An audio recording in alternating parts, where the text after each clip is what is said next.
ce qui se fait, qui semble anticiper sur le début de la conférence que je vais commencer.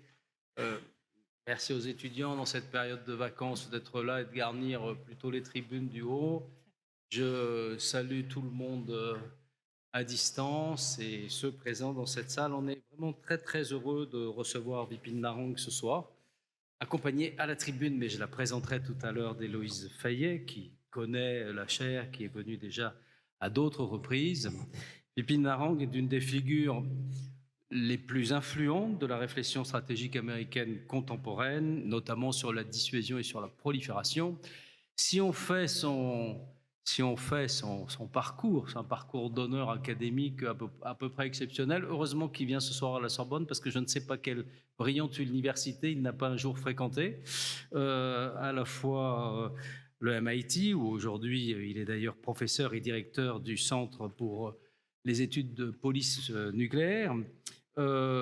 Il a commencé ses études à Stanford, il a, je crois, un master à Harvard avant de faire son doctorat au MIT.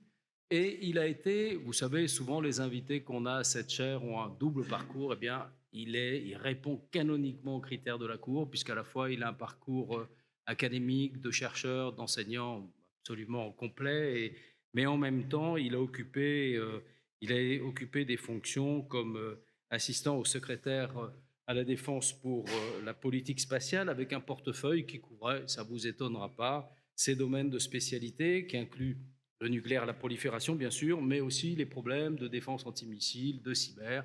On est vraiment très heureux de l'avoir à la Sorbonne ce soir, où il va nous parler de survivre à la prochaine ère atomique. Je partage avec lui l'idée, je l'ai écrit aussi, le fait qu'on est rentré dans une période d'incertitude. On a eu ce débat avec Bruno Tertrais il y a peu de temps au Grand Continent. On est rentré dans un troisième âge nucléaire, un âge plus incertain en raison de la diversification des armes, de la prolifération verticale, de la prolifération, de la diversification des acteurs aussi.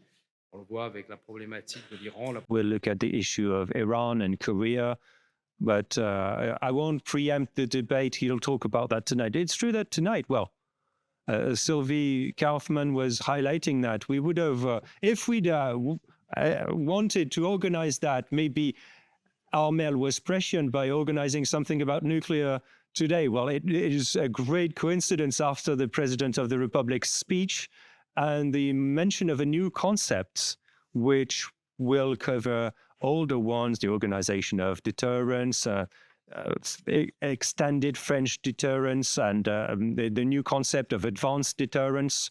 We'll come back to that. And with Héloïse Fayet in particular, who's the head of the Deterrence and Proliferation program at IFRI. She's with us tonight so that we have a really comprehensive view of all these matters. Héloïse has been working now for a while at IFRI after a career in academia at Sciences Po. She was an analyst at the French DGA, the military procurement agency. And, well, she's younger than me, of course, but we can see that there's a next generation really knocking at the door to really occupy the field with thinking and very relevant analysis. Vipin, you know the rules in our exchange of emails. You have the floor for about 40 minutes, and then I will reply probably with questions, but I'll also give Héloïse an opportunity to have a dialogue with you, and then questions from the room.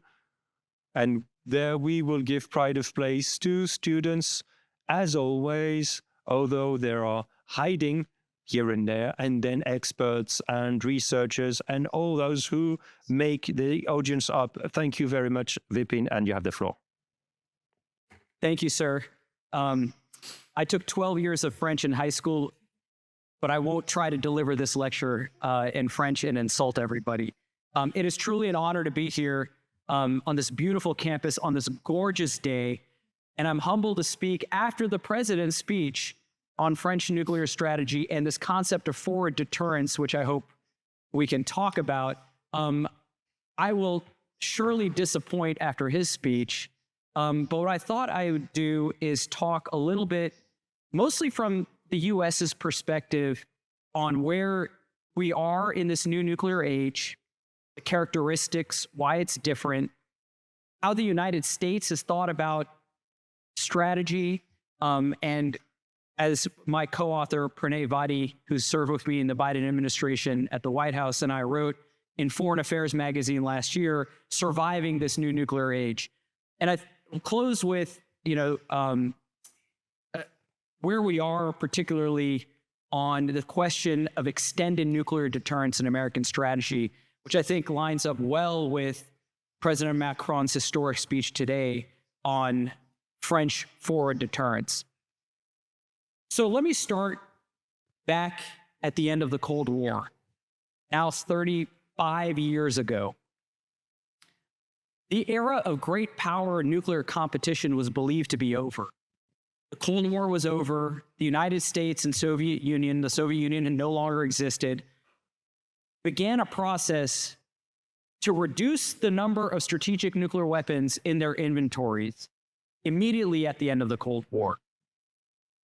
They implemented a series of arms control agreements that instantiated itself at 2010 and 11 with the New START Treaty, which expired 1 month ago. The first time in almost half a century that we don't have formal or informal arms control with Russia. The United States had withdrawn most of its nuclear weapons from Europe, all of its nuclear weapons from the Asia Pacific. Some of our formal allies in NATO even wanted us to remove outright our nuclear weapons in the 2000s, as late as the early 2010s. And in 2009, President Barack Obama gave a speech in Prague where he said the United States sought a world, perhaps not in our lifetime, of a world without nuclear weapons. The focus in the post-Cold War era was on strategic arms reductions, quote-unquote rogue nuclear powers, North Korea, the one that got away, Iraq, Syria, Iran, a saga which is unfolding right before our eyes, Syria, India and Pakistan tested nuclear weapons in 1998, sort of live in their own neighborhood in South Asia. I cut my teeth as a young academic on India and Pakistan, but most of the focus in the United States, at least, and I would argue also in France and the United Kingdom, was on reducing the role of nuclear weapons in international politics. Unfortunately, Russia and China had different ideas. So fast forward to 2014, and Putin occupies Crimea with gray zone tactics. I would say many in the United States sort of swept Crimea under the rug and continued with business as usual, particularly when it came to strategic competition. Sometime around the mid-2010s, Xi Jinping decided to embark on what is nothing short of a transformational change in China's strategic capabilities. So now we fast forward only 15 years after President Obama's historic speech in Prague, seeking a world without nuclear weapons. That previewed then the New START treaty with Russia. And we are now facing a Category 5 hurricane of nuclear threats. And I want to enumerate at least some of them. I say Category 5, but I think we now have 7 ingredients in this storm. The first, as you're well aware, is a resurgent Russia. This is a Putin that uses nuclear weapons every day to seek his territorial ambitions in the near abroad and to reconstitute his vision of the Russian Empire. During the Biden administration, we lived through very acute moments after the invasion of Ukraine in 2022, where it was highly uncertain whether President Putin would use small, low-yield nuclear weapons in the Ukraine context, perhaps even against NATO. It was probably the most acute nuclear crisis, at least in Washington, D.C., in our perspective, and I worked very closely with Paris and with London as well, since the Cuban Missile Crisis. So this idea that nuclear weapons have gone away and are no longer relevant to nation security again, Putin had different ideas. Putin's inventory of up to 2,000 non-strategic nuclear weapons, as we say in the United States, the French don't believe in non-strategic nuclear weapons, but low-yield nuclear weapons coupled with a strategic force, which up until last month was capped at 1,550 deployed weapons, continues to be a threat not only to Ukraine, but to Europe, NATO, and the United States. The second ingredient is Beijing's breathtaking breakout. In the past decade, China abandoned and departed from 50 years of continuity in its nuclear posture and strategy, which I would argue was not just minimal deterrence, but barely minimal deterrence. It had a small number of strategic forces, a small nuclear inventory, and believed that even the mere chance that one of its very large warheads could retaliate against an American city was sufficient to deter American coercion and nuclear use. In the last 10 years, at some point, Xi Jinping made a choice to radically depart from that erstwhile strategy. And China is building out a force to compete with the United States and Russia in terms of nuclear forces, as he is in every other domain, whether it's conventional military, cyber, economic, space, AI. It should be no surprise that China has also chosen to compete in the nuclear domain. In fact, I think at one point, the relevant question is not why is China embarking on this transformational nuclear breakout, but why did it take so long? And so China is projected by the United States Defense Department to have 1,000 nuclear warheads by 2030 and 1,500 nuclear warheads by 2035. 1,500 is an important number because that is the number that the US and Russia are capped at, or were capped at, with the New START treaty. So China is projected to have the parity with US and Russian deployed forces at current numbers by 2035. If China had chosen to put all of its nuclear forces at sea, the United States would not have to think about adjustments to its nuclear force posture. But China has made a choice to develop a large land-based force, intercontinental ballistic missiles in hardened silos, which, in my view, either intentionally or accidentally, is designed to break the US force sizing principle, which was parity with Russia at, let's say, New START numbers. And I'll come back to that.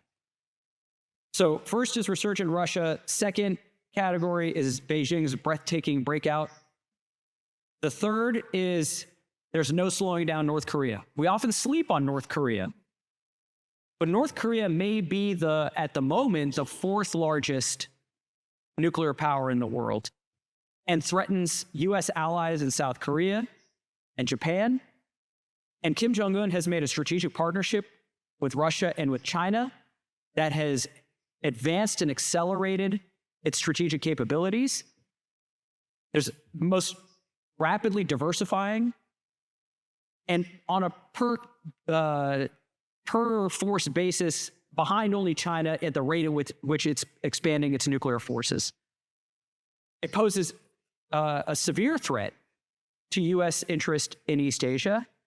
And not only is Kim Jong-un not cooperating with the United States or interested in any sort of arms control or disarmament talks, didn't pick up the phone during the Biden administration, at least as far as I'm aware, there is active collusion and coordination between North Korea, China, and Russia. So these three ingredients together create a potential exponential problem for the United States and the West, which is the possibility of coordinated or opportunistic aggression between multiple adversaries at the same time against the United States and its allies. So what does that mean? It means that there is the possibility, in order to split American and allied conventional and nuclear forces, Beijing and Moscow decide to engage in coordinated aggression. You don't want to be the first one, so I'm sure Beijing will try to bait Putin into starting or expanding the conflict in Europe and use that as an opportunity to potentially aggress against Taiwan. All the while North Korea could use that as an opportunity to provoke or attack South Korea. So we have not faced this environment in the history of the Cold War. In the Cold War, there was one pure nuclear adversary, which was the Soviet Union. Now we face two, and a non-lesser included case with North Korea, and the possibility of coordination between them. But that's not all. The fourth ingredient, which we cannot sleep on, is what I call regional revanchism. India and Pakistan last May is a good example of the regional dynamics that can fire up at any moment between nuclear powers. While we're concerned with China and Russia, South Asia was nearly at war in May of last year, nearly at nuclear war, as President Trump likes to say many times. Whatever your view of how intense or risky that conflict was, in the history of the nuclear era since 1945, we have not ever witnessed two nuclear powers throwing roundhouse punches at each other with the intensity that India and Pakistan were in the 4 days of May last year. They were using standoff capability to target urban areas, bases, each other's strategic forces potentially. These are dual capable systems. And although the extent is unknown in public, the level of intensity of conflict between these two powers is showing that nuclear powers are no longer satisfied with the constraints of quote unquote strategic stability. And they're pushing the line as to how far they can go to achieve their objectives behind a shield of nuclear weapons. In fact, I would argue, and I've written that I think Pakistan pioneered this strategy against India, and Putin has replicated it against Ukraine. And China is watching closely as it develops theater nuclear weapons, a larger strategic force, to build a shield behind which it can potentially aggress against Taiwan, either coerce reunification or militarily seek it behind a larger and more capable nuclear force. Fifth, Iran. Operation Midnight Hammer was supposed to obliterate its nuclear program. And the B-2 operation was flawless, and the U.S. Air Force did a remarkable job in that operation. It used a massive ordnance penetrator. I believe it's 14, according to the chairman of the Joint Chiefs, General Kane. And yet that did not seem to be enough to destroy the stockpile of enriched uranium that Iran had.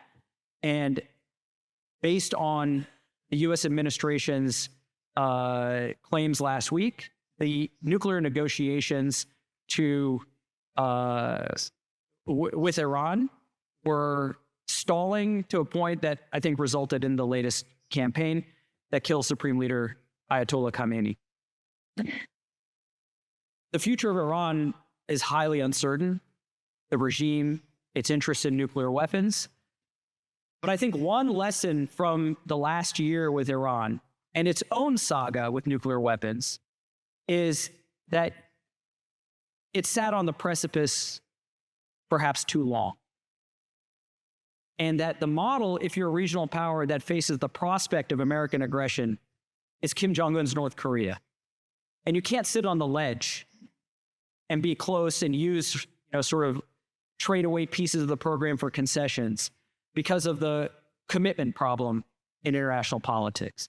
That there's no guarantee that a stronger power, whether in this case it's Israel or the United States, may one day come after you. And the only insurance policy you may have is nuclear weapons.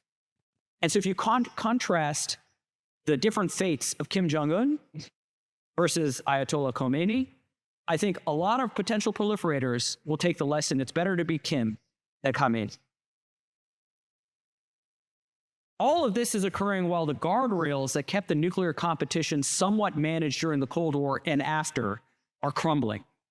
Putin has steamrolled over every single arms control agreement that has been erected since the Cold War and after, whether it's the INF Treaty, which he violated, the Conventional Forces Europe Treaty, the Outer Space Treaty, with a plan to put potentially a nuclear weapon in space, which would be used as an anti-satellite weapon. The US, France, China would all have an entire orbit essentially irradiated and eliminated if that were to be ever emplaced and detonated. And then, of course, the New START Treaty, which was the last vestige of strategic arms control, expired with no obvious successor, even though the US and Russia have committed to loosely adhere to the central limits. There is nothing preventing the US and Russia today from legally deploying more nuclear warheads on their strategic forces or deploying more delivery vehicles in violation of what the erstwhile New START would have allowed. All of this, as we face sort of unprecedented challenges, combinations of challenges, and the erosion of these guardrails, makes American allies extremely nervous. There were two questions that I think allies were concerned with. During the Biden administration, the primary question is the US able to meet its extended deterrence commitments in the multiple peer world with Russia, China, North Korea? Now, with a new administration, it is not just whether we are able, but are we willing? I don't think the United States will withdraw the nuclear umbrella from Europe. I don't think it will break its extended deterrence commitments to Asia. But allies are understandably nervous about our willingness and our ability to continue to extend a tight umbrella without leaks to up to 34 formal allies. And now allies, as President Macron enumerated today, are seeking either complements to the American extended deterrence umbrella or maybe quietly seeking alternatives. All of this is to say that allies who even 5-7 years ago wondered why the United States has forward deployed nuclear weapons on their soil are looking not only for a tighter umbrella from the United States, but may, in some cases, be seeking their own nuclear weapons. This is a challenge we have not faced since the end of the Cold War. Okay, so that's the environment we face. How is the United States approaching this? So I'm going to step back, and I think it's worth spending a minute to describe what I would call enduring U.S. nuclear strategy since at least the 1960s. And is founded and is related not just to the U.S.'s deterrence strategy to protect the U.S. homeland, but it's inextricably coupled to extended nuclear deterrence. So what has the United States committed essentially since the end of World War II with its nuclear forces? It is not just to deter attacks against the U.S. homeland, strategic attacks, nuclear or non-nuclear high-consequence strategic attacks. But we take a unique responsibility and pledge to extend deterrence to at least 34 formal allies across the Atlantic and the Pacific.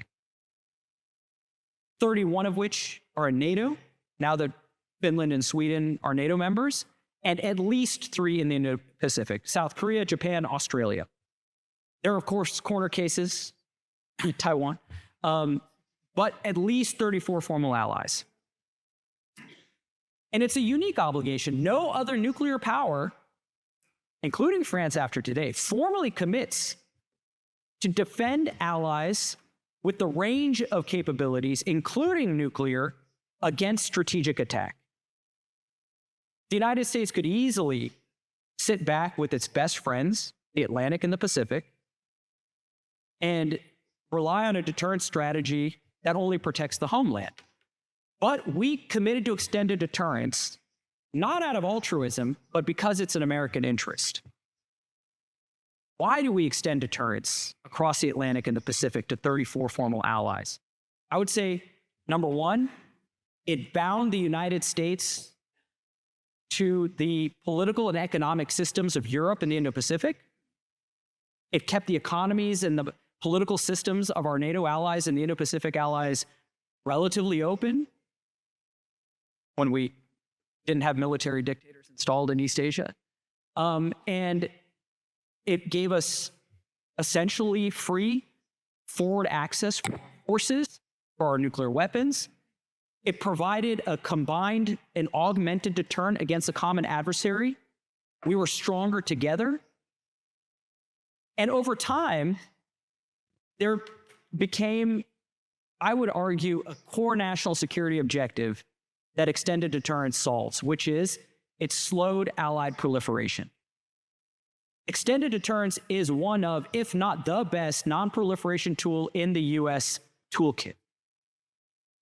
Other than one formal ally, no formal ally has sought and achieved or acquired its own nuclear weapons. Who's the one formal ally that got out of the barn? Merci beaucoup. And we made lemonade out of lemons in the United States. One of the core objectives, and the reason why we opposed even allied proliferation, I mean, we were not even wild about the UK getting nuclear weapons after the Manhattan, but we kicked them out of the Manhattan Project. So at least you were spared that indignity. Because we wanted to minimize the number of independent nuclear decision-making centers in the alliance structure. Washington, very selfishly, I will admit, and perhaps hypocritically, wanted to keep nuclear use and escalation decisions in Washington, and very frankly, did not want an ally to start a nuclear war that we would have to finish. I usually have a line after that, but because I'm in Paris, I won't say it. We were terrified that Paris would start a nuclear war that we would have to finish. And so after France acquired nuclear weapons, it became a core national security objective to commit to extend our deterrence so that no other allies, or as few allies in our alliance structure sought and pursued their own nuclear weapons. One France is truly enough. There is only one. So it became both a strategic and a non-proliferation reason as to why the United States doubled down on extended nuclear deterrence. So that's the why of why we do it. How we do it is core to US nuclear strategy. The fundamental problem is that extended nuclear deterrence, especially over two vast oceans, is unnatural. How do you convince not just Moscow, but Bonn or Berlin that you're willing to fight not just a war, but a nuclear war on their behalf? It was President de Gaulle who very bluntly asked the question of Eisenhower, would you ever trade New York for Paris? And the answer is that we would not. No American president would ever trade an American city for an allied city. So we needed a solution to this problem. I call it the asymmetry of stakes. Bonn cares about Berlin more than Washington cares about Berlin. Moscow cares about Berlin more than Washington cares about Berlin. So how did we solve this asymmetry of stakes problem? It was not that we would trade Paris for New York. It was designing a conventional and nuclear strategy so that we would not have to. Most nuclear deterrence strategies, including France's, relies on deterrence by punishment. I'm at the risk of getting it wrong, for most of France's nuclear history, the essential trade was the sufficiency criteria. If Moscow were ever to use nuclear weapons against France or French vital national interests, France could impose as much damage on the Soviet Union as France was worth, essentially, or some variant therein, assured destruction. But the target were Soviet population centers, economic infrastructure, centers of power. It was not the nuclear forces of the Soviet Union. The United States, however, in order to make the extended deterrence commitment credible, was forced into a deterrence by denial rather than a deterrence by punishment strategy. And this is where the strategy of damage limitation arose in the 1960s. We essentially adopted a strategy, both conventional and nuclear, that could convince Moscow and the Allies that we could meaningfully limit damage to the Allies, but also, most importantly, to the United States. And that meant targeting the nuclear forces of the Soviet Union so they could not be used against New York or Boston or San Francisco. And so there, it was not that a US president would be willing to trade New York for Paris. It's that we could fight for Paris or Berlin without potentially losing New York or Boston. And that has essentially been the core of US nuclear strategy since the 1960s. And the aim was to convince Moscow and assure Allied capitals that there was no pathway through which Moscow could achieve political or military objectives through the use of force, either conventional or nuclear. So what does that really look like? Now, it's nice to say you're going to meaningfully limit damage, but that is not an easy task, right? That meant holding at risk the nuclear forces on land and at sea of the Soviet Union. And I would say there are actually two components. It's really important to emphasize both components in U.S. nuclear strategy. And you need both. The first is a capability to manage escalation at lower levels of violence. This is where limited nuclear options come in. The second is to be able to limit damage at the strategic nuclear level. And this is where the idea of counter-force capabilities against the land-based forces of the adversary come in, and holding at risk the submarines, the nuclear submarines of the adversary. To put it bluntly, the US has always sought escalation dominance so that the adversary will not even try to aggress at any level of violence. So escalation and management options include conventional capabilities. We always wanted to have a stronger, qualitatively more capable military, even against a quantitatively superior Warsaw Pact, but also limited nuclear options to be able to manage escalation below the strategic nuclear level if the adversary were to miscalculate. That's why the United States forward deployed what ended up being tens of thousands of nuclear weapons in Europe. Because the fundamental fear during the Cold War was that if the Warsaw Pact were to invade NATO territory and our conventional forces fell apart, which over time, given the quantitative superiority of the Soviet Union, was possible, planners wanted to be able to present the US president with an option besides go big or go home. And so limited nuclear options provided escalation management options below the strategic nuclear level. So that meant having sufficient flexible, conventional, and theater nuclear capabilities to convince the Soviet Union or Putin today that employment of tactical nuclear weapons or conventional aggression will not allow him to succeed in achieving his objectives. And I want to be clear that this isn't nuclear warfighting, but it is designed to deter the outbreak of conflict in the first place. But that alone is insufficient. So there are American strategists who believe that the solution to the extended deterrence problem or the asymmetry of stakes problem is just forward deployed nuclear weapons. If we put skin in the game, that should be sufficient to assure allies that we will fight a war on their behalf. I would argue that that alone is insufficient.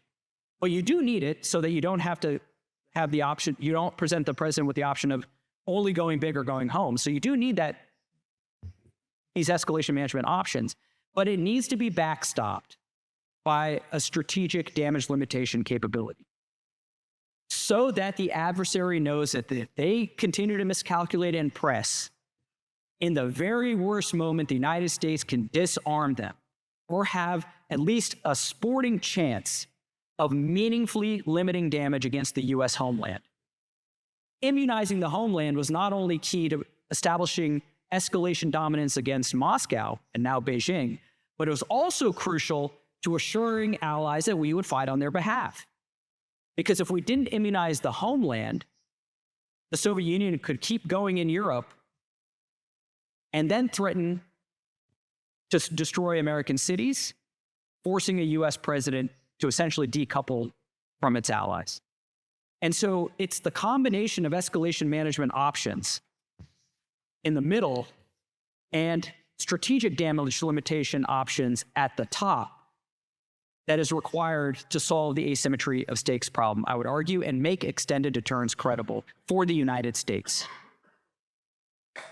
If we could immunize to the extent practicable the US homeland from Soviet retaliation or Russian retaliation, then we could convince Moscow that the fact that they cared more about Europe than we did not matter, because we would have less to lose in a strategic exchange. In practice, what is damage limitation?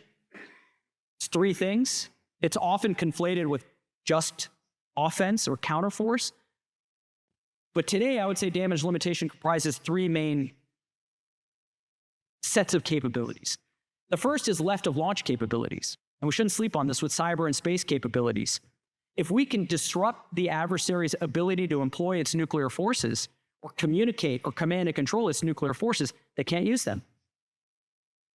The second is offense. If that doesn't work, or you're just trying to buy time, you need not just nuclear counterforce options against the land-based forces of Russia and China, but you also need conventional anti-submarine warfare. Remember, China and Russia both have, well, Russia in particular has ballistic missile submarines that are pretty quiet. But we invested a lot in the 1970s and 80s to find, fix, track, and hunt Soviet submarines to a point where the Soviets were very concerned about the survivability of their submarine-based force, as they should have been and are still today. So it's a mix of conventional counterforce against a submarine-based force, nuclear counterforce against the prompt ICBMs, and depending on your ability to deliver advanced conventional capability against mobile targets, you have to find and fix the mobile targets as well. So there's an offensive piece also. The final piece is defense, missile defenses. So there is a myth out there that missile defenses don't work. I think we're seeing in real time that combined integrated air and missile defense can be very capable, particularly at the regional level. That should be good news for the allies. I would not, if I were Russia, look at what is happening in the Iran conflict today and be confident in my ability to penetrate a regional European missile defense, air and missile defense shield. It can be very capable. The harder problem set is for the United States, which is mid-course or homeland missile defense. We have a limited architecture. That architecture was sized for sort of smaller nuclear forces or a very small residual force that the offense missed. That is going to have to get bigger.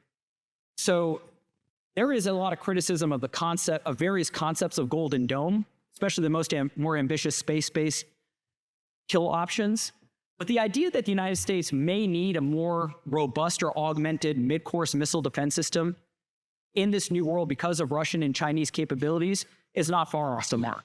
It will have to be more right-sized. We will have to potentially account for more residuals, more leakers, if the numbers in China and Russia grow.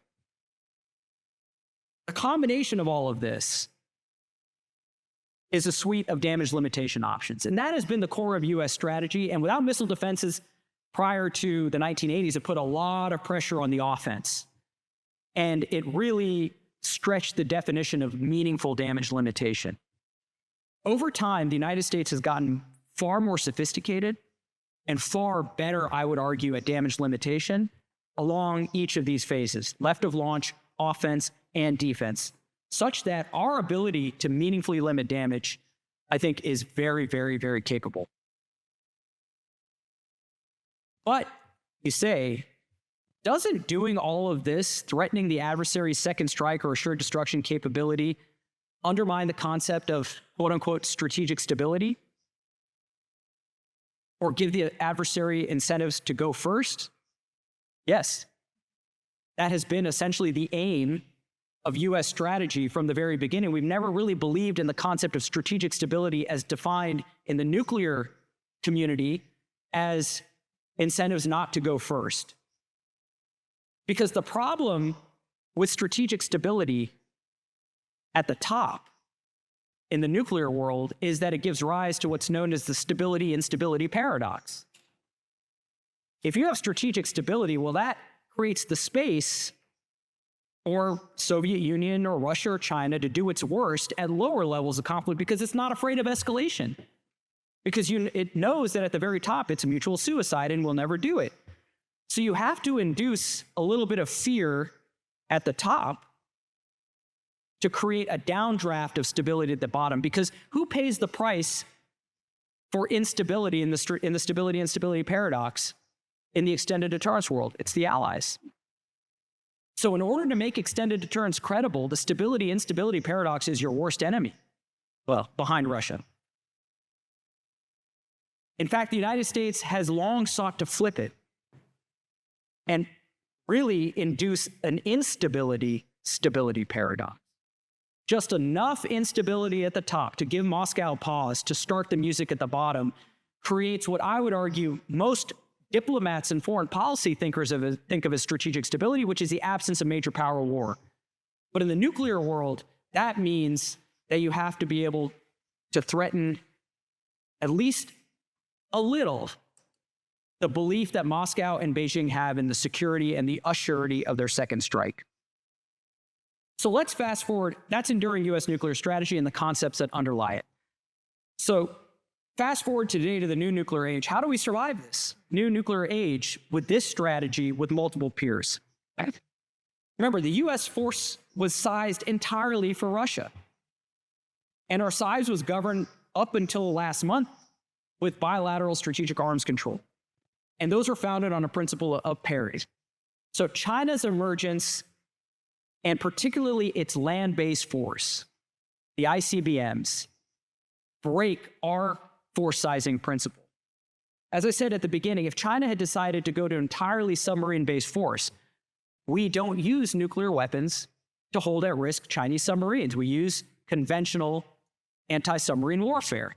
So if China was building 1,500 warheads and they all put them at sea, the U.S. force today would be perfectly fine in the multiple peer world. The problem is the Chinese silos. Hardened silos in U.S. strategy requires at least one warhead per silo, if not more, in order to get the overpressure required to destroy the missile in the hardened silo. Unclassified numbers have China at around 300 silos, which means if you need one warhead per silo, you're eating into 300 warheads of a 1,500 capped force. If you need more than one, double it. 600 warheads, maybe, just rough numbers, to hold at risk Chinese silos. If you're capped at 1,550, this breaks your force sizing principle. You no longer have enough to create a damage limitation option against Russia and China at the same time. And this has huge impacts then on our ability to credibly extend deterrence to our allies. So we had two options. One is we could change strategies.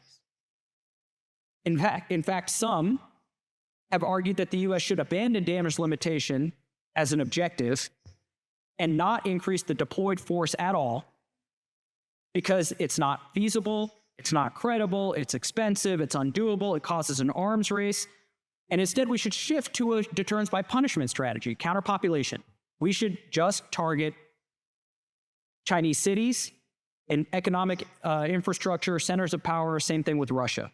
And that would not require change to the U.S. deployed numbers.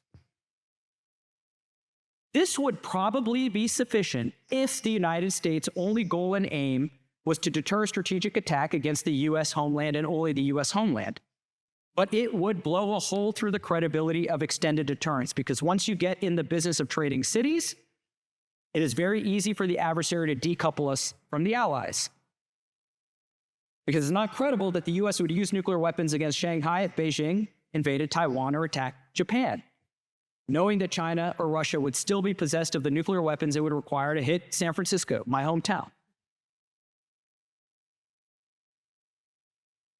So yes, we could do nothing and switch to a counterpopulation strategy, but that would mean the end of the U.S. grand strategy of extended deterrence and potentially allied proliferation. And we need to be clear about this and the choice and the consequence of those advocating for the U.S. changing strategies from 65 years of damage limitation to a deterrence by punishment or counterpopulation targeting strategy. And we need to be clear that doing nothing in this environment would leave the president with horrible and inflexible options and put him or her under severe time pressure in the worst case scenarios and actually introduce more crisis risk. If we do nothing and you want to try and preserve some sort of defense of the homeland, then planners go to the president and say, Mr. or Madam President, the worst is happening, but you have to go big with everything now because you might lose it. And if you lose it, you won't have enough forces left to deter China. And you have to go now, and you have to go big. No president wants to be in that position. And I would argue actually a little bit more margin in the deployed strategic force actually gives the president more flexible options and puts the president under far less time pressure than if they have limited forces, right? There's more flexibility with more options. So this is why the second option, which is what Pranay and I recommended in our foreign affairs article, is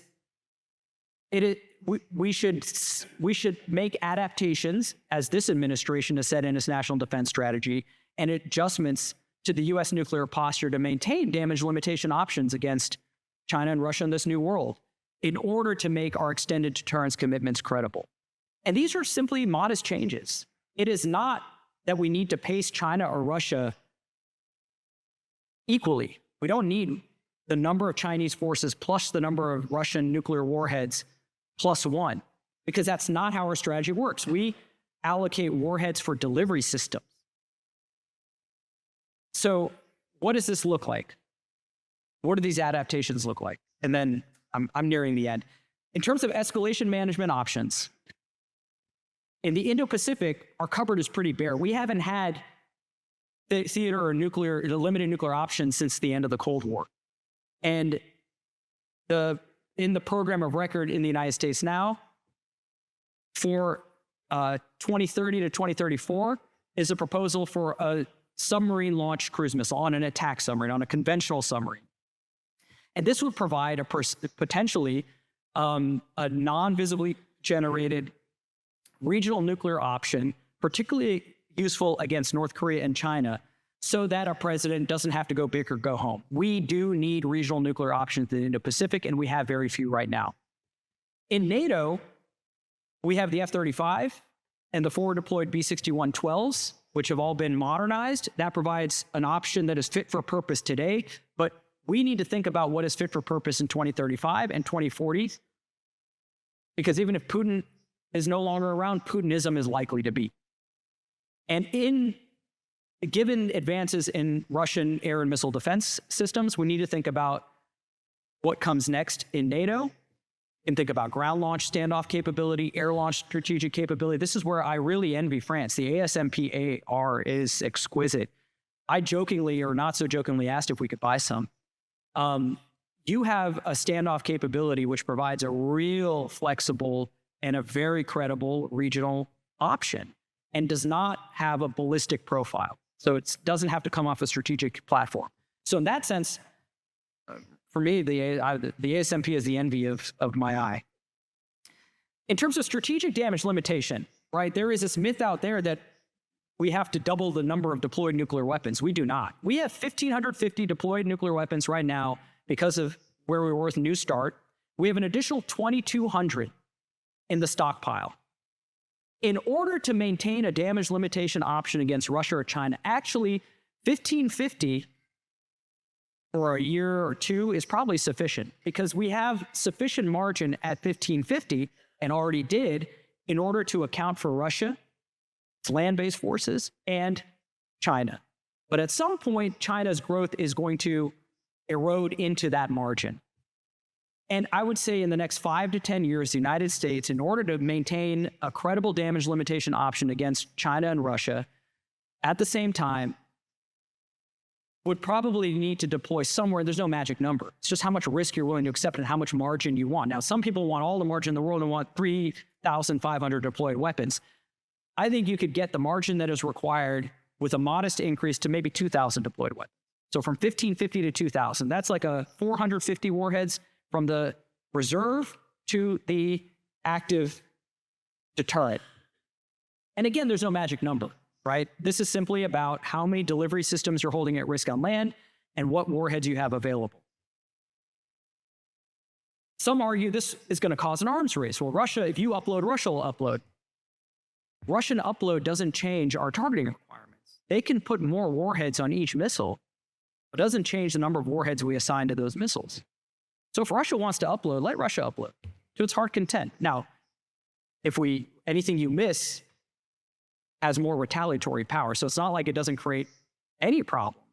But this idea that it causes a quote-unquote arms race, I think, is misguided. Now, if Russia were to build more delivery systems on land, then we would have to deploy more. But we have sufficient margin I think until the day comes that they're willing to sit down and have an arms control conversation. And this modest increase could be done with existing US delivery systems, I would argue. So you can upload onto our ICBM platform, the Minuteman III. We're gonna have to fly that anyway longer until Sentinel comes online. That's our new ICBM. We have more available missile tubes on our Ohio class than we've used because of New START. We can reopen those. So those are the hardware solutions in this new world.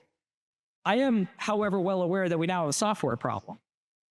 And the fear, I think, is not really that the US will leave NATO or eliminate our nuclear deterrent. The Trump administration has made it very clear that the United States nuclear capabilities will backstop NATO.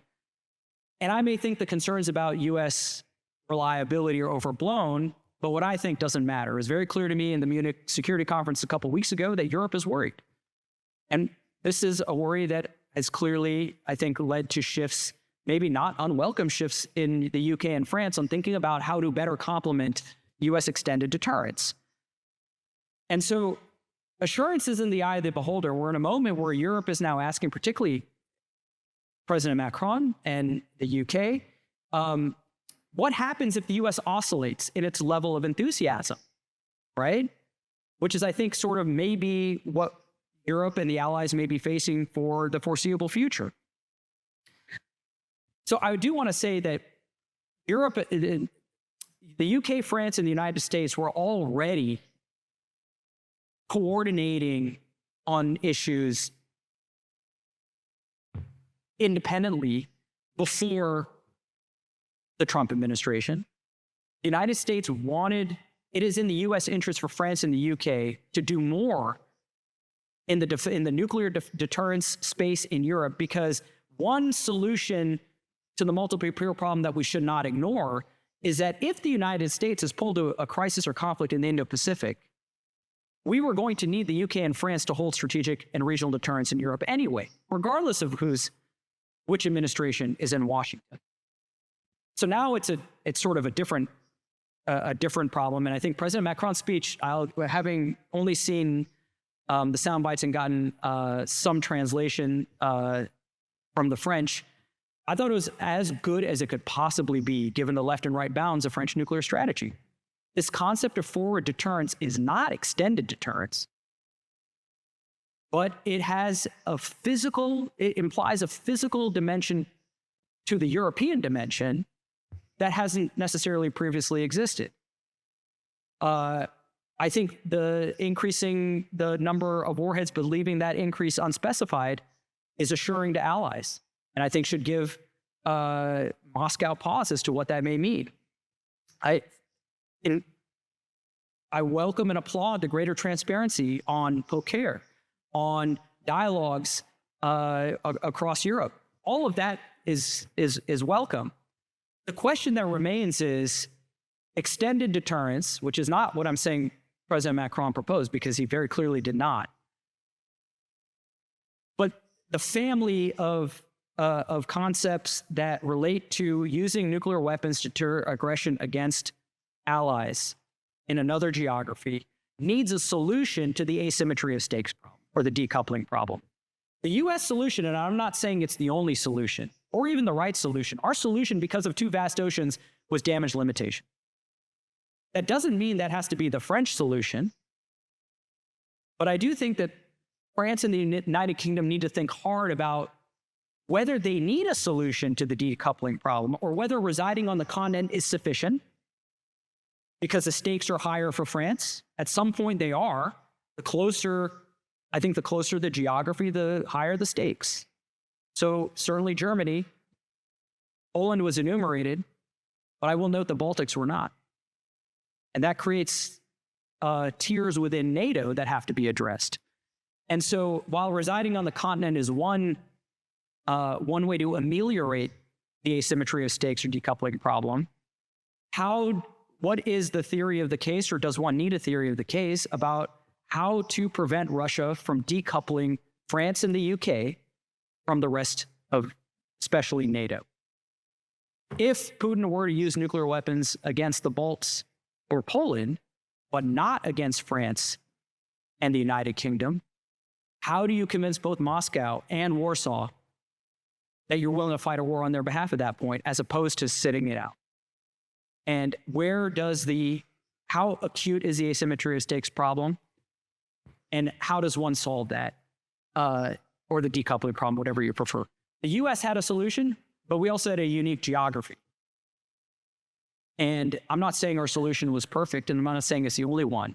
But I think as we think about what European complements or even substitutes to US extended deterrence in Europe, even if we're, even in a world where we're just pulled to the Indo-Pacific because of a crisis or conflict, what does that look like, and where should we head to regardless of who is in office in Washington? Now with that, I will finally stop. Sorry for taking so long, but I really look forward to the comments and questions. Merci beaucoup. Merci à tous.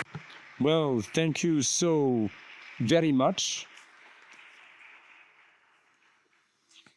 I will give the floor to Louise for starters, but listening to you, we get the feeling that Deterrence is writing history, but his history changes every day because every country has its doctrine, its solution. And up until now, there was a sort of nuclear order. Well, during the Cold War, it was a joint representation of balance, either in the arms race or in arms control. There were two leaders in managing the balance, but the nuclear barriers in the Cold War, there was the feeling that nuclear weapons were limited to sanctuary functions. You had the P5 who decided on the rules, would encourage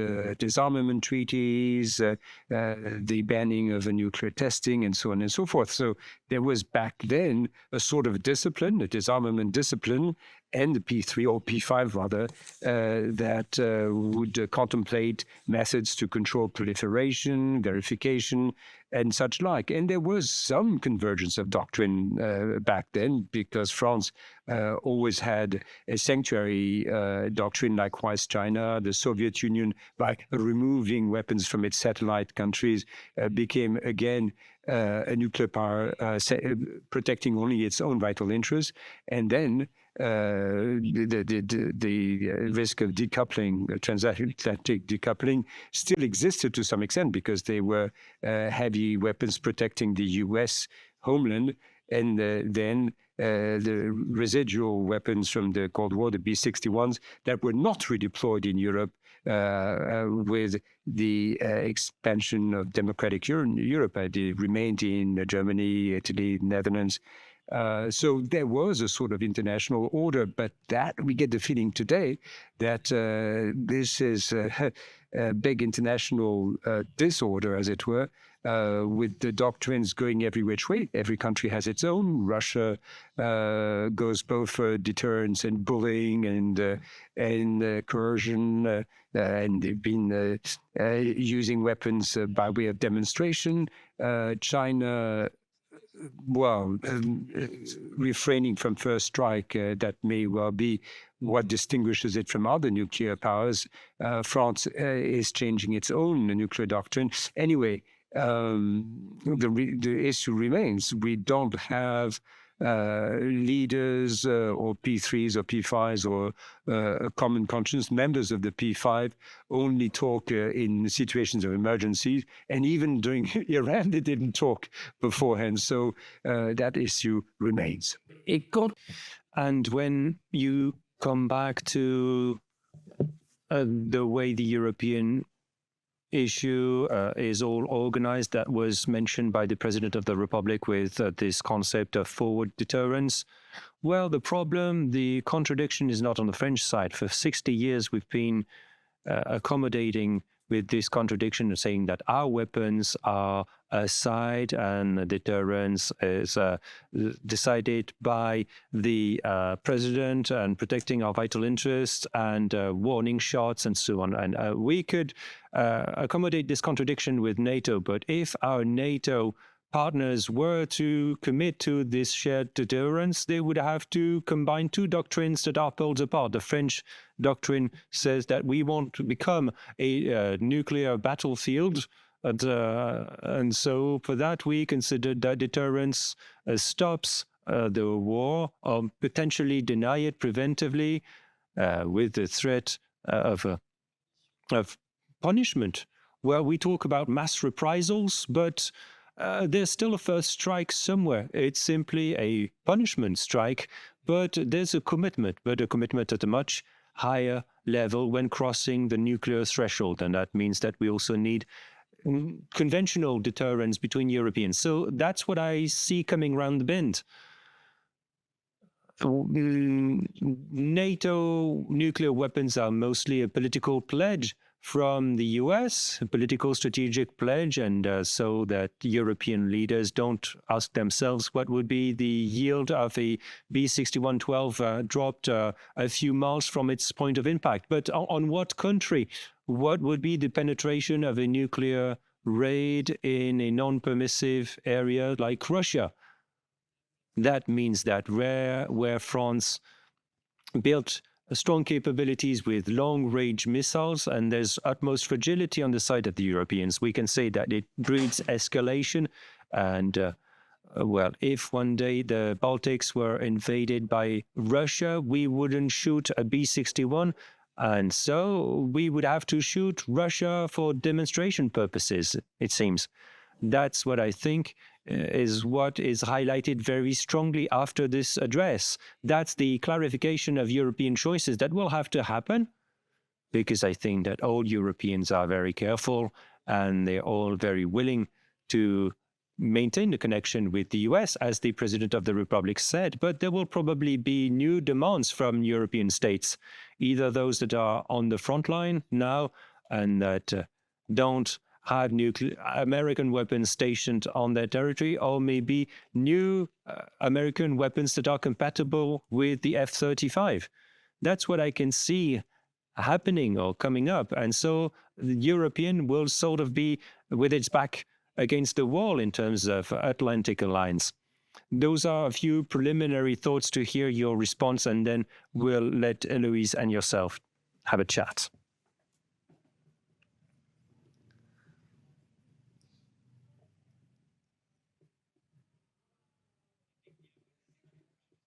I'd also be interested, appreciate your comments about the president's speech. Louise, I'd also appreciate a summary and your initial reactions to President Macron's speech. Okay. Then we can kick it off. Yeah, thank you. Thank you so much, Vipin, for being here. It's great because I'm going to speak in English anyway. So we've known each other for a while now, and each time you're talking somewhere, I'm learning new things. So that's great. I'm really reassured, and so I'm really happy to be here. I think it's also a good thing that President Macron kind of shared the same threat assessment than you. Because in his speech, of course, he talked about the forward deterrence. He talked about the greater contribution to French nuclear weapons to the defense of Europe, but he also, let's say, laid out a new threat perceptions by France. So, of course, Russia, China, North Korea, not so much, I think, but it's a regular issue in France. And you talked about the famous two-peer competition. And I think it's the first time that in the presidential speech, Macron clearly addressed the issue of the combination of both Russia and China. And I think one of the ideas behind raising the number of warheads is made to address a possible combination of both Russia and China. So I think, yeah, France and the side of the US strategic community that you represent pretty share the same threat assessment of the nuclear landscape right now. Of course, we have disagreements on how to address this threat, especially in a more regional context.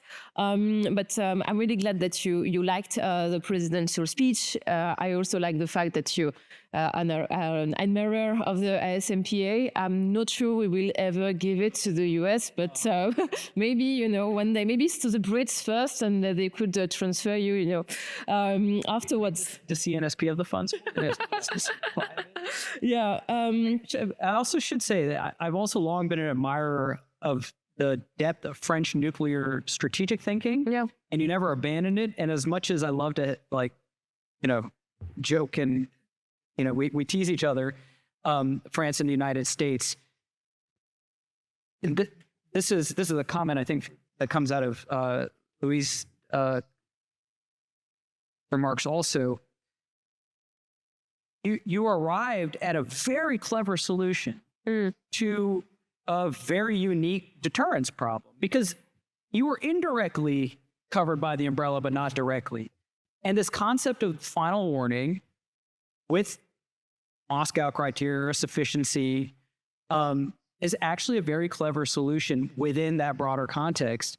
And now I think we all look to you to see how that evolves, that this extended forward deterrence concept.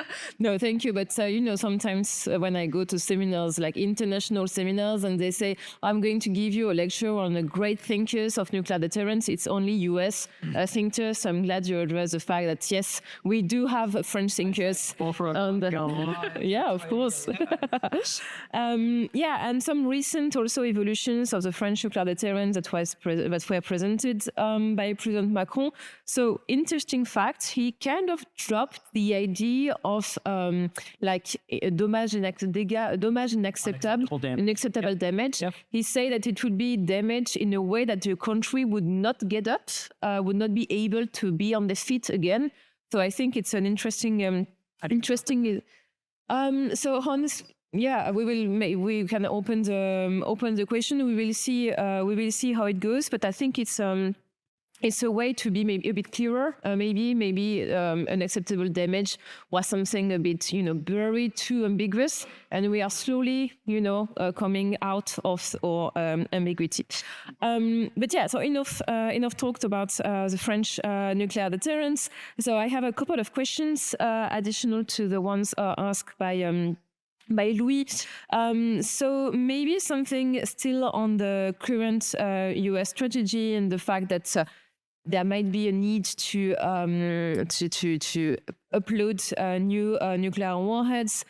So how do you address this? I mean, how do you evaluate this capability of the US arsenal to maintain its modernization? And to maybe upload new nuclear warheads on missile if needed? Because you say that the Sentinel program is not going very well. The long-range standoff weapon is not going very well neither. LRSO is good. Yeah. Okay. Oh, okay. Great. That's reassuring. But how do you see this ability to continue and to really adapt the posture, both like on the capabilities and also doctrinally to this two-peer challenge? Second question about China. Two sub-questions about China. In fact, the Undersecretary for Disarmament or something, Arms Control, Tom DiNanno, at Geneva recently talked about China nuclear testing. I think he was referring to events that took place partly during your mandate within the US government. So maybe you could enlighten us a bit about the global Chinese nuclear testing, but also extend it to the Russian and US perspective on nuclear testing. And also how to bring China to the arms control table. I mean, we see that President Trump is looking for kind of strategic stability with China. He might change a bit also the conventional posture in the region. So do you think it's an efficient way to bring China to the arms control table, or should we pursue, and should the US pursue, maybe with the help of the UK and France, other strategies? And I will keep my other questions for after. Sure. No, thank you both. And I do think this President Macron's speech today, I think, will be historic because of some of the things that have, I think, as scholars and analysts parse the speech carefully and compare to previous speeches, your point about the omission of unacceptable damage to the adversary will not be able to recover. Those are close but distinct. And what does that mean? I think is an interesting question about sort of French objectives and then how one implements them. And sufficiency criteria. Those are also, I believe, omitted. And so what this means, I think, in the coming days. The speech was, I thought, originally scheduled for last week, which it gave us 3 days to digest before this seminar. So we're doing it in real time. Louis, I think your really important point, and I don't have the answer to this, is especially after this speech now, the one challenge is you have leaving aside the United States. The United Kingdom directly contributes its forces to NATO. NATO has a nuclear concept and doctrine, and it is distinct from French. How is one going to reconcile these in a way that is not discombobulating for allies? And another crucial distinction, other than not sitting in the nuclear planning group, and I think it was very clear that it's not in your DNA. The push in NATO has been conventional nuclear integration, coherence, and France has an allergy to the use of that concept because of nuclear is distinct. Deterrence is only nuclear, right? Dissuasion. No, but Macron talked about the holistic deterrence in Munich, and I'm a bit sad he didn't repeat it during the speech. Maybe it was too unorthodox, like the holistic deterrence. But he talked about mutual support in the speech, so épaulement in French, and I really hope it's a way forward to think more about escalation management, combining conventional and nuclear capabilities in Europe. And if it's we are progressing. I agree, and I think there is a way, and there needs to be a way to reconcile. And if it's a language and choice of vocabulary, I think we can easily find solutions. But I do think it will be important, how this sits in NATO and then adjacent to NATO, and how these are reconciled, I think is important. So modernization, without getting too into the weeds, one of the other reasons why at the end of the Biden administration, we had sort of said we may need to consider this is not just for the multiple peer world, but because of delays in transition. For the first time in our programmatic history, we are modernizing all 3 legs of the triad at the same time. And it was sort of it came in exchange for New START ratification in the Senate. It was the last time, we got a treaty. We may never be able to get an arms control treaty through the Senate again because you need 2/3 of the Senate. The drug deal was modernization of all legs of the triad, and we did it all 3. But the security environment was so permissive that nothing was taken with urgency in the 10, 15 years after the modernization program was set out. The program of record, it was sort of on paper. But let's take the modernization program, for example. ICBM program is delayed. It's not because of the missile. The missile is fine. The missile is great. The problem is we don't have holes to put them in that don't have water in them because they're all in the upper plains of the Midwest, and we need to dig new holes. And that is going to take some time. So we'll have to fly the Minuteman III a little bit longer. And in order to hedge against transition risk, you may want to have more warheads per missile. The biggest issue, though, I think, is in the way we sized and designed the Sea Leg in 2010, our submarine-based force. I like to say I loved all of my children equally, but man, the SSBN leg is my favorite. And it is largely because of the flexibility and because of the capability. And, the SSBN leg is ICBM leg is the most prompt, bomber leg is the most visible and flexible, but the SSBN leg does a lot. And let's do a little bit of math. I know we're at the Sorbonne, but everyone can do math here, right? We operate 14 Ohio-class submarines. 14 Ohio-class submarines without New START caps are capable of each carrying 24 Trident II D5 missiles. 14 times 24 is 336. That is our inventory of Tridents with the current class of submarines. The buy for the Columbia class submarine, the next generation submarine, was 12. Each Columbia can carry how many Tridents? Does anyone know off the top of their head? Just yell it out. I do. 16. Like the French. 12, yeah, but so we lose, we go from 24 to, we go down 2 subs, down 8 missiles per sub. 192 total tridents in the Columbia buy as designed. As designed. That is a 43% reduction in the most survivable leg, and also your, I would say, most crucial for hard kill counterforce. So you go from 336 to 192 tridents as designed. In no world was that sufficient even against a Russia with 1550, because the buy assumed that we would keep going down. Not that we would stay constant with Russia, or that you would have a China emerge. So just on first principles, you don't even go 1 for 1 in the sea leg. Like, we are going to start talking about very seriously in the U.S., policy establishment about how do you right size the sea leg? You may need, I don't know, 14, 16, 18 Columbias in order to get the tube capacity just back to 1. So that is a big, we are sort of hamstrung by what we did 15 years ago in a completely different security environment that we didn't anticipate or want or expect the security environment to deteriorate the way it did. And so we can't be held hostage to decisions that were made 15 years ago that were perfectly reasonable at the time, but they're not set in stone and written in blood. And this is a new security environment, and you want to maybe build in hedges in case it continues to get worse.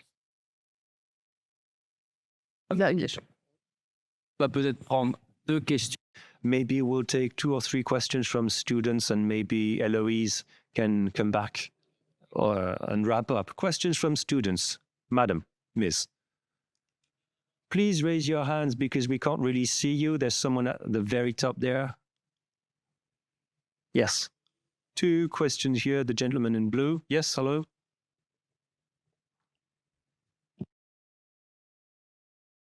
Yes, over to you. Whatever language. You just need to speak into a microphone for the translator and the recording. I think, is it on? Can I speak English? Yes, if you want. Nice to see you here again.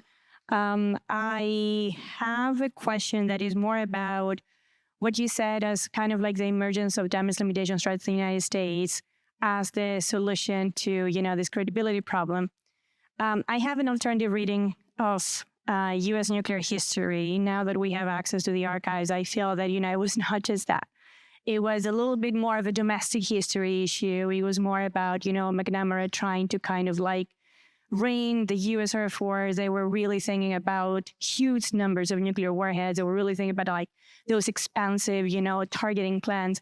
And then the McNamara team, they were really trying to kind of like find a way of limiting those ambitions. And they're like, oh, you know the story from the Rand Corporation, Will Kaufman, and all these people, right? So I feel that behind like the damage limitation strategy in the United States is Alors, votre question, c'est pas parce que vous...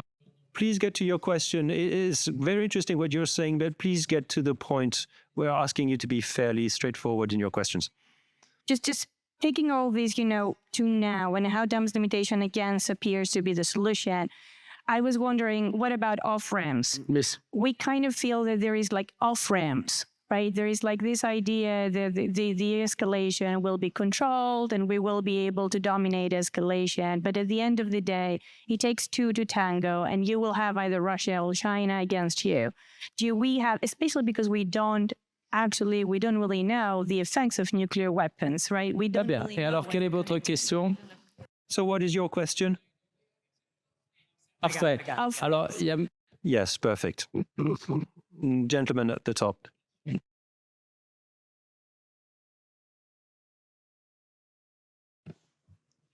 For your presentation, it's very enlightening. I wanted to talk about, you talked about Kim Jong-un's success to be able to not be attacked because they have the nuclear weapons. And I wanted to ask how could the US assess Allied proliferation in the Indo-Pacific region regarding the Japanese statements, the enrichment questions in South Korea, especially with the lack of nuclear powers as UK or France in the region. Yep. And does the Indo-Pacific shift of the US could stop that kind of thinking? and goals in the region, with a more important extended deterrence strategy there, especially. Merci, Monsieur là-haut. Thank you, the gentleman over there. Much for your presentation. So my question gonna be in French because we are in a French university. Alors, moi je vous Well, I'm asking a very simple question. How do you think that now international institutions can be strengthened to play a role for regulation? Because, as you said earlier, there's a risk of very strong escalation and spiraling that would be very detrimental to the world in the nuclear era. And also, how can we increase responsibility by states and international responsibility and accountability? All right, perfect. Broad questions. For that Louise's China question, because I do think two things. One, I do think China at some point, we don't know when, 10, 15, 20 years, will have an incentive to come to the arms control table. But I don't think it's in their interest at the moment, and they've said as much. But that doesn't mean we can't have an arms control arrangement with Russia that allows us to have the margin that we need against China while China continues to build out. The testing issue, so June 2020 was before we can obviously. I think what Undersecretary Denano did was a huge service because China has clearly been naughty on this issue. And these aren't sort of just like small hydrodynamic, right? When I think Chris Yao, the Assistant Secretary, gave more details last week publicly in Geneva, right? These are tons of yield. And this is clearly being naughty, and they were trying to hide it. And look, from their perspective, they're modernizing their force. They have 45 tests in their database. US has 1,000. I don't know how many France. 40? No, 250. 250. Oh, you guys are way ahead. So China did 45. And they may, their engineers and scientists may want to test these, but they know they're not supposed to because they have a voluntary, observation of the CTBT. So they're trying to hide it. All this to say is they're not as responsible as they claim and profess to be. And the combination of Putin running over every treaty, China being naughty, I think part of this is also the US and the West get blamed for a lot, as if this is our fault. As if the US started this arms race. We are stumbling out of the starting block and they're 50 meters down the track.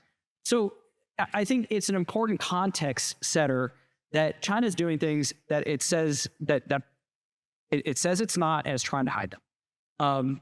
But I do think at some point they will have an incentive because they don't want to keep building up forever either, I assume.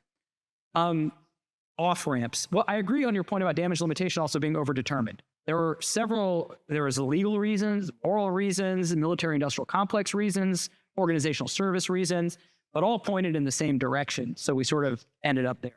This point about off-ramps is important, and that's actually why I think having escalation management options that allow you to calibrate responses enables off-ramps. So, for example, if Putin had miscalculated and used nuclear weapons in October 22, if we didn't have strong conventional non-nuclear options and were forced only to respond with nuclear weapons, that you're eliminating off-ramps along the way. And so I think that question, your instinct, I agree with, which is we need to build in off-ramps. And one way to build in off-ramps is to ensure that your responses are calibrated and don't put the other guy in a corner. I don't think escalation is ever automatic, but I do think you can put your adversary in a corner. That gives them very little options. You see this with India, Pakistan a lot too.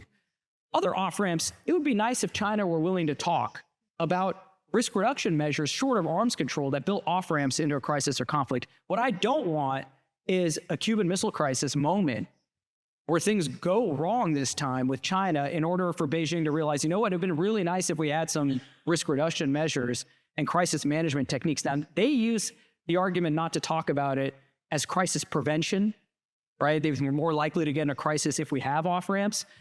But sometimes, shit just happens. And it would be very nice if we had off-ramps, or at least the ability to quickly establish them through mechanisms that we know work and that prove very valuable even today with Russia. communication capability, for example, at the very least. And we don't have that with China, and I think that is very dangerous. Friendly proliferation Indo-Pacific. Look, when I was in the Defense Department in the Biden administration, I broke my back because we were very concerned about South Korean proliferation.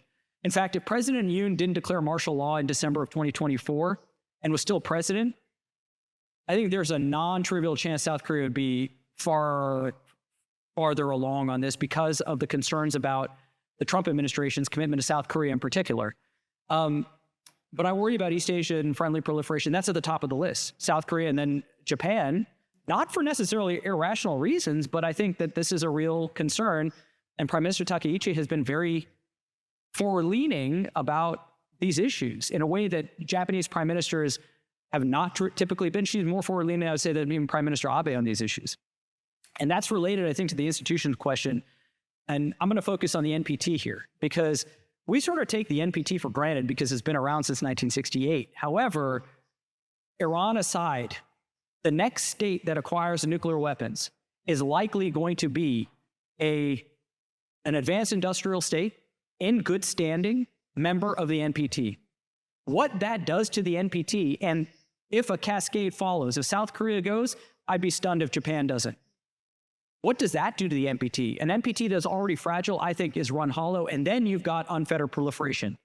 And the institution that is regulating non-proliferation is rendered essentially hollow at that point, and I think that is a really reasonable concern. Si je prends d'autres questions. Thank you. Let's take more questions from the web, maybe. And then I'll give you the floor, Louise. I'd like to thank you for coming over this evening and for talking to us. I have two questions, including one from our online viewers.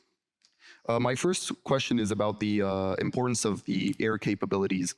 The recent operation by Israel in the United States has shown the importance of air involvement. How does the U.S., from your point of view, how does the United States perceive involvement by European air forces like France in the Iranian theater? And my second question from our viewers is, does nuclear deterrence make sense without a federal Europe? So it's a theoretical question. Without? A federal Europe, a federally united Europe. Oh, yes. Une deuxième question. A second question, there were two, maybe a third one? No, otherwise, yes. All right, please give the person a microphone, and then I'll let Eloise take the floor again.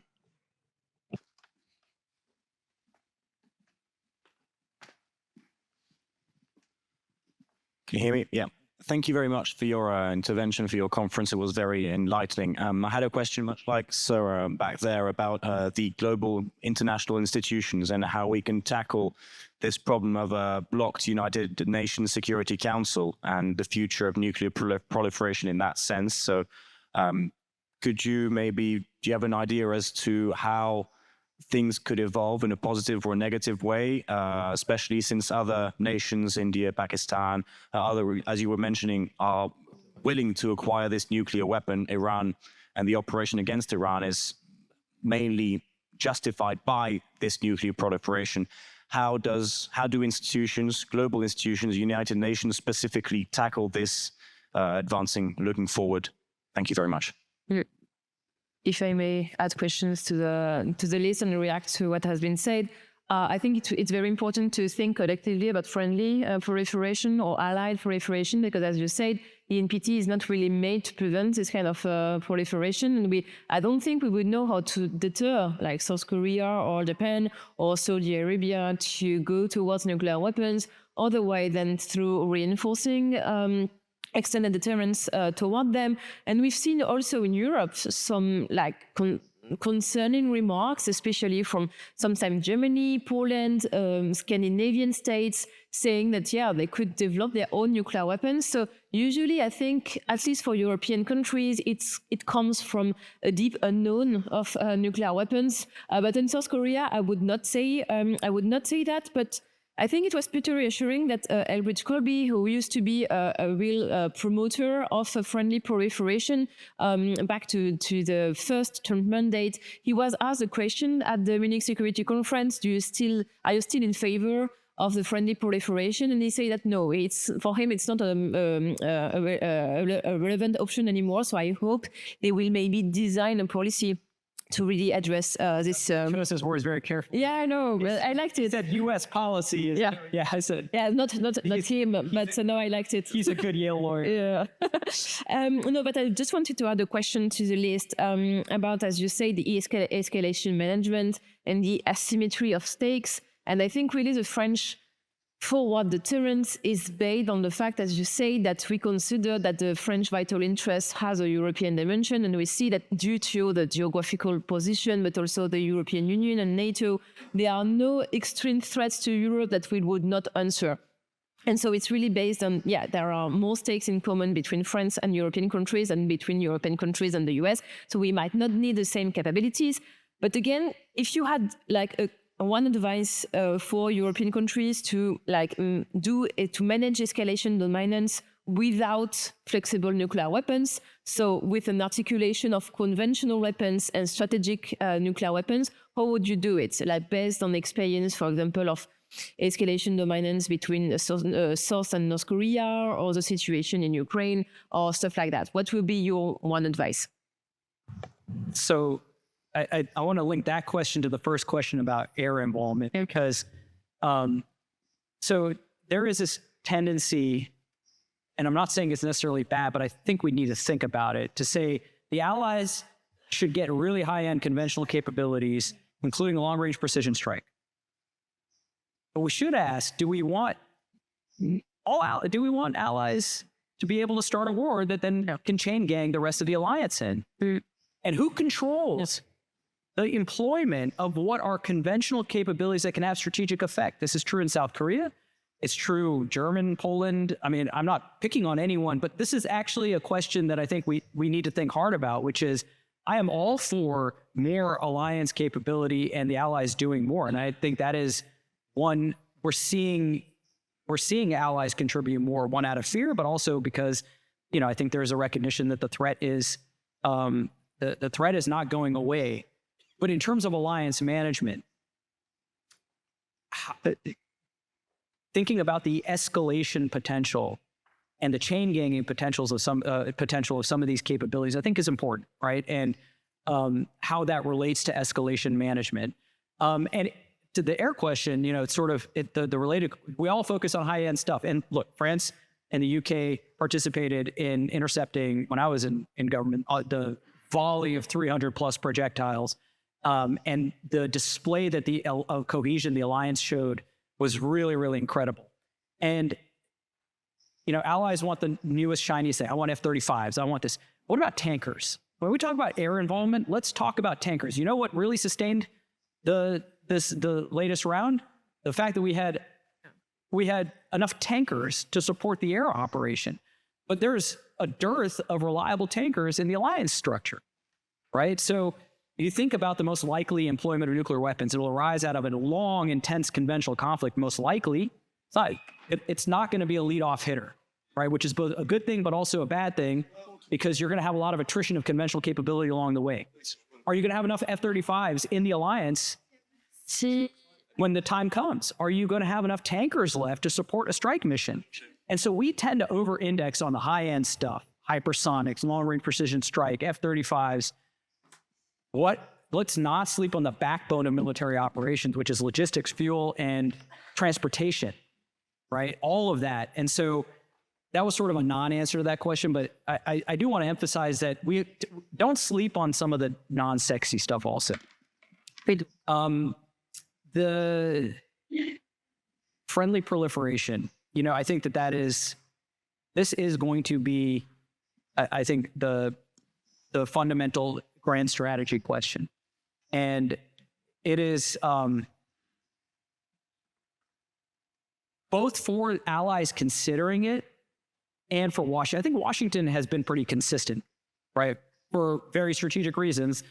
One France is enough, right? I mean, I mean, this is just about managing escalation within the alliance structure. Like, after looking at India, Pakistan over the last year, I cannot imagine President Trump, who actually is very consistent in hating, and opposing proliferation, saying, what would be great right now is if South Korea had nuclear weapons, right? Because we would be dragged in one way or the other. We were dragged into India, Pakistan, not physically, but China was sitting there pointing and clicking for Pakistan.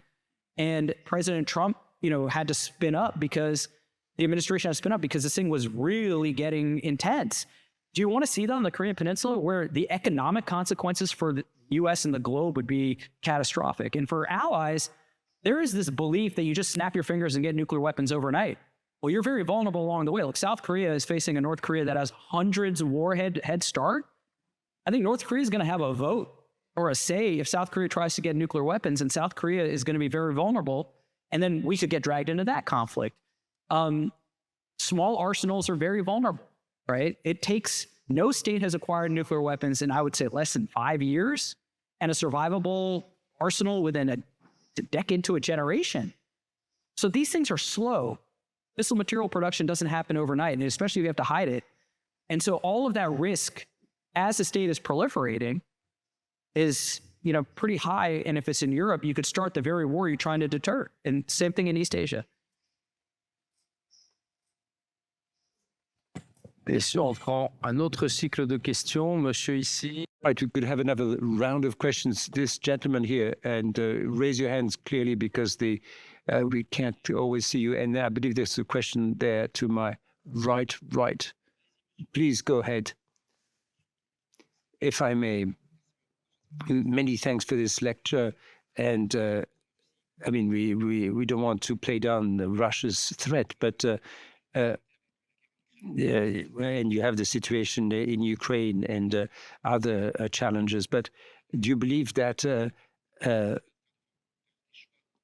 Russia will have to make nuclear choices that will limit its choices, or will it need to invest to keep up its nuclear stockpile? Yeah, well, Russia has to make great efforts to sustain the war in Ukraine. Well, Vipin can answer, but the Russians have always dedicated significant priority to nuclear weapons. But that was your question. Is the war in Ukraine or all the expenditure, will this slow down or downgrade Russia's nuclear capability? But maybe Vipin can answer that one. And then puzzled by what you said earlier about the fact that the NATO has its own doctrine, and France has also its own doctrine. It's distinct from the French doctrine. Nuclear doctrine? Yes.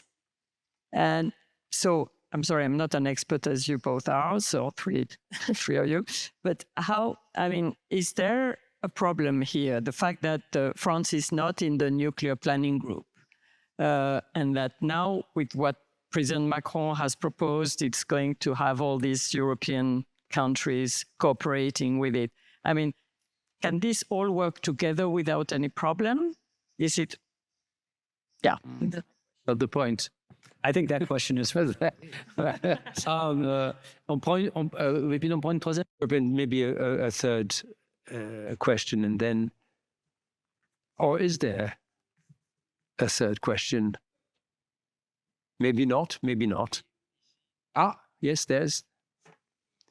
And I will ask the question through the translator. I'm not sure you give us a clear-cut answer, or maybe it's difficult to give a clear-cut answer to your own question, namely,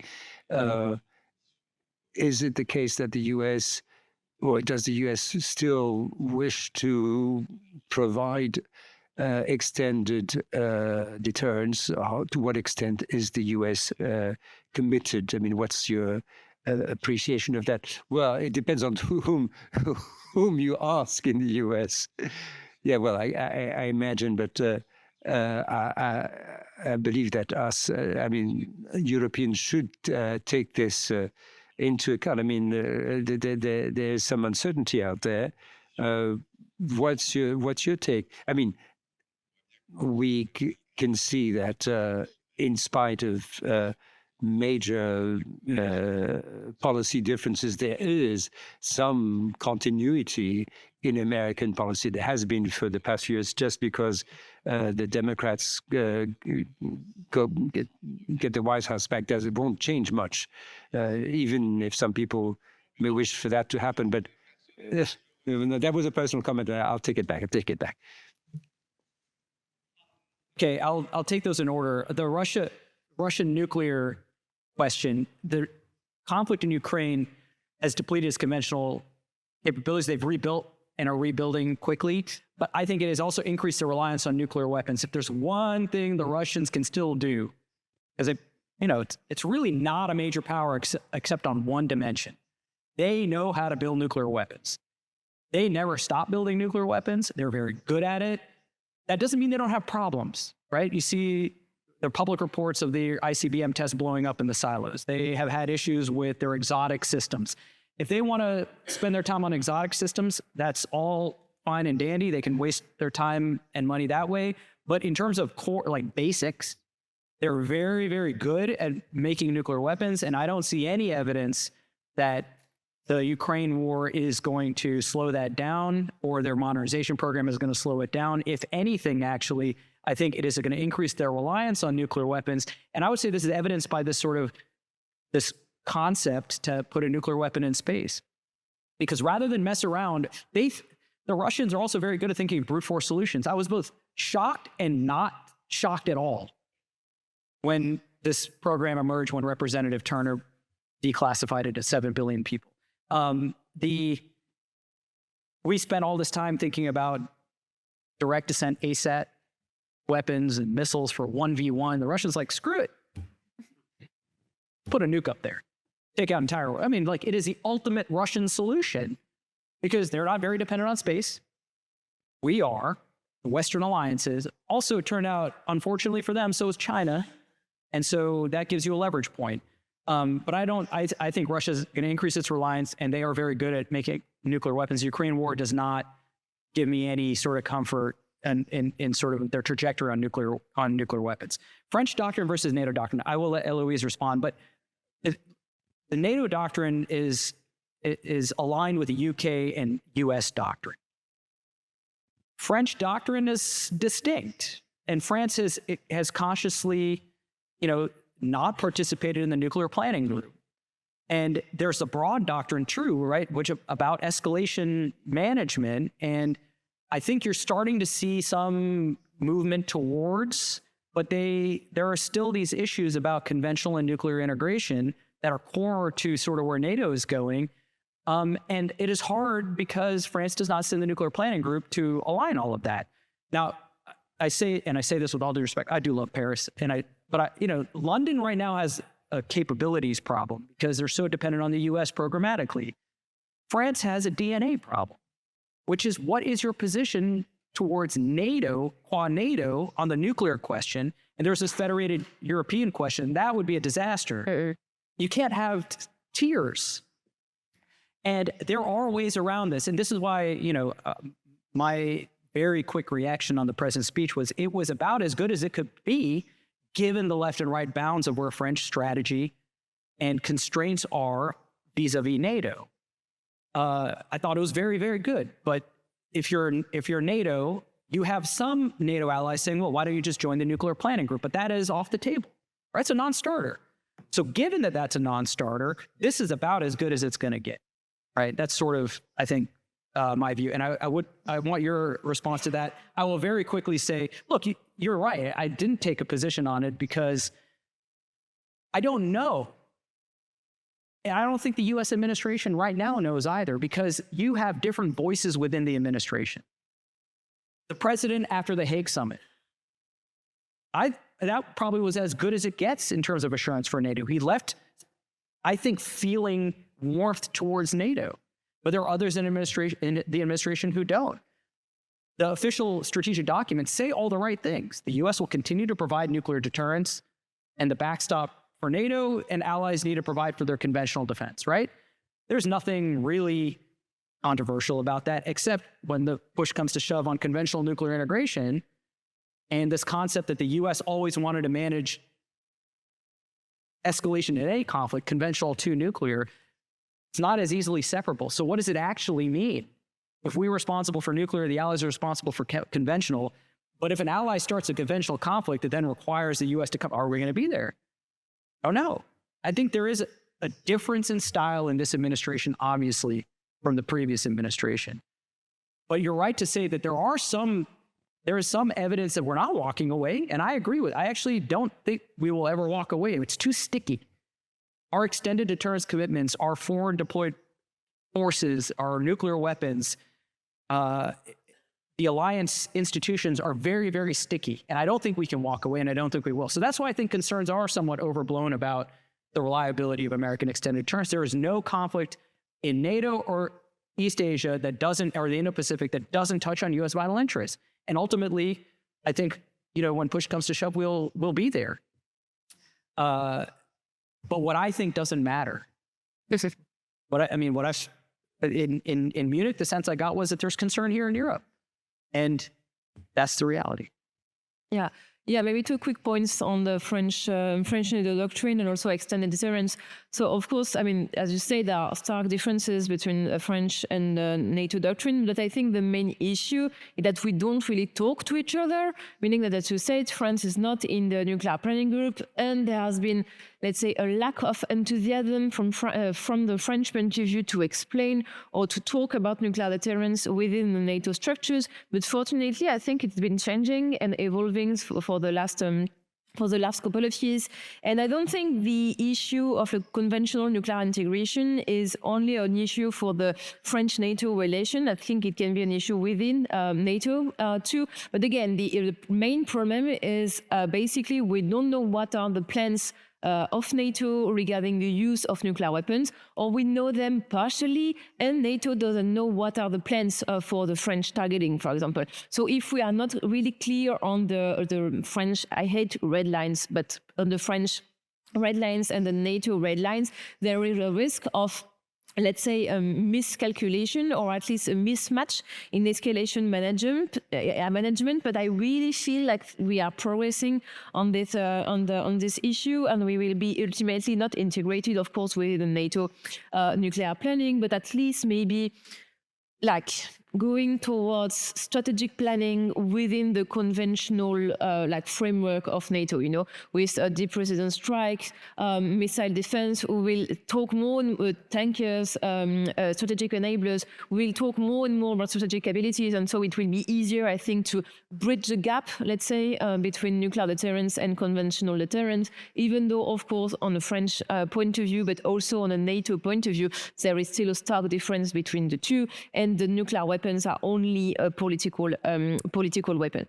And quickly on extended deterrence, you said indeed that it's not a reliable tool to say, oh, we are going to take care of nuclear deterrence and the allies are going to take care of conventional deterrence. And sometimes I'm afraid that, I really hope that France is not going this way, and to have a repartition of capabilities, let's say. And I think that forward deterrence and all the groups that we are creating is a way not to do the same mistake, let's say, than the US are doing. But it's not, we have not waited, to your question, France has not waited for Trump to go back to power to think about the European dimension of its deterrence. It has been there since the 70s, and even during the first Trump mandate, there was a call from President Macron to talk about nuclear deterrence with allies. At that time, it was not really well followed because it was COVID crisis and not yet the war in Ukraine. But nowadays, I think, France still doesn't want the US to leave Europe. We are very happy with the US being there. We don't fully believe in the US extended deterrence as much as Germany or Poland do. But the goal is, again, to complement the US as long as they are there. Merci, Héloïse, pour ça. Well, thank you so much, Héloïse, for these clarifications. This is getting us close to the end of the session, but maybe there's a final question up there, or is there? Yes or not? And we can't dwell into doctrine. Doctrine is theoretical, but once you think about issues of targeting, counterforce, counterpopulation, countervalue, or programming. Here you're planning rather. A nice way maybe to wrap up if there are no questions, because Louis said something that I think is really important. Is at the moment, I would say Europe is looking for France to lead on nuclear issues. There's a danger, and I like that phrase, repartitioning the capabilities, but France is in a position, and I think there's a demand for France to lead. And I want to give the French system a lot of credit for leading on these issues. I think the president's speech and the comments at Munich and this evolution from Northwood on, France is in a unique position because the UK had made a decision in 1958 to essentially become programmatically tied to the US. France has always been independent. It is also, it's been a pain for us because you're independent, but at this moment, that independence gives you the opportunity to lead in a way that I think even the UK, which directly contributes its forces to NATO, can be a bridge between France and NATO. But it is really, I think, France, because it never shut down the enterprise. It got the ASMP.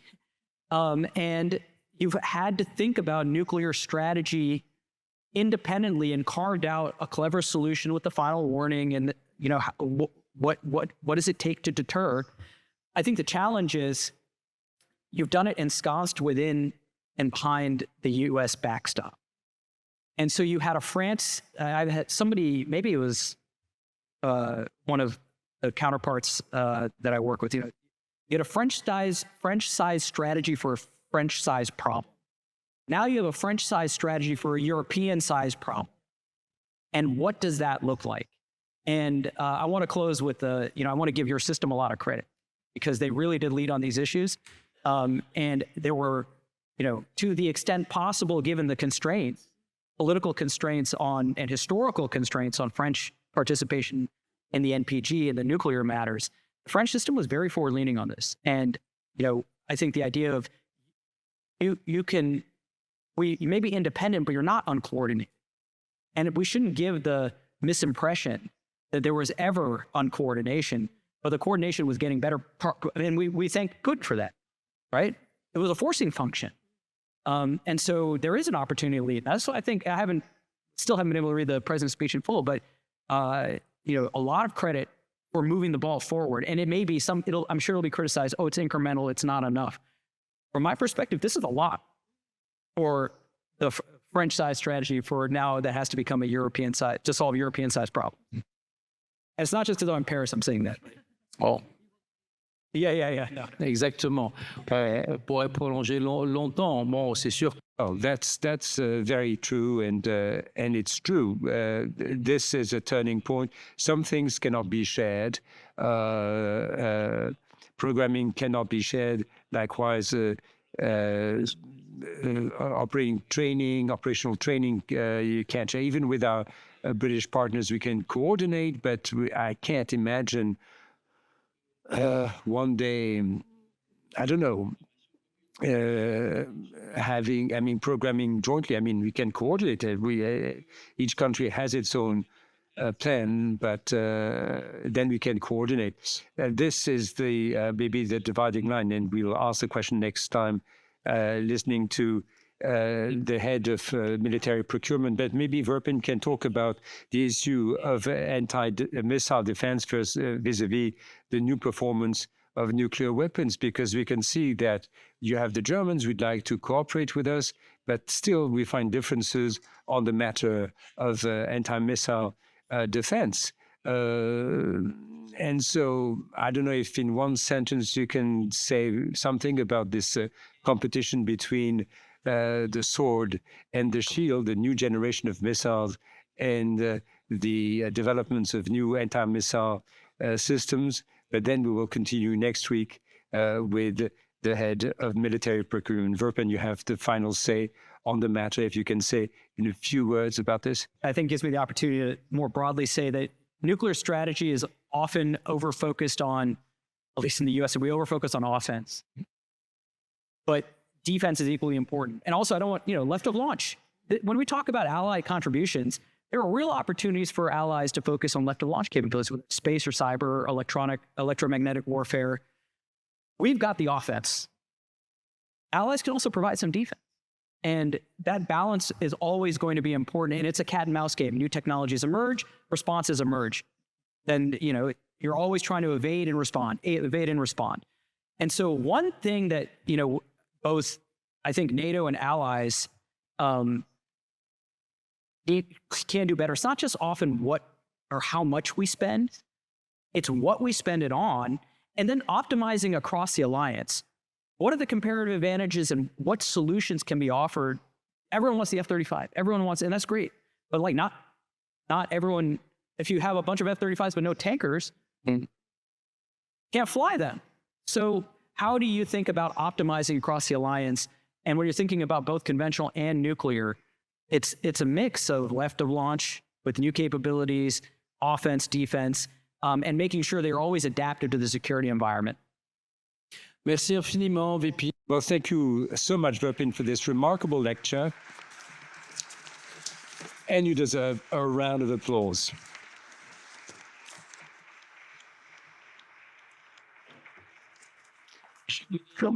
And so we'll see you next week. Patrick Payou will be there. He would like to start his lecture maybe a few minutes late, so it will be more like 6:15 rather than...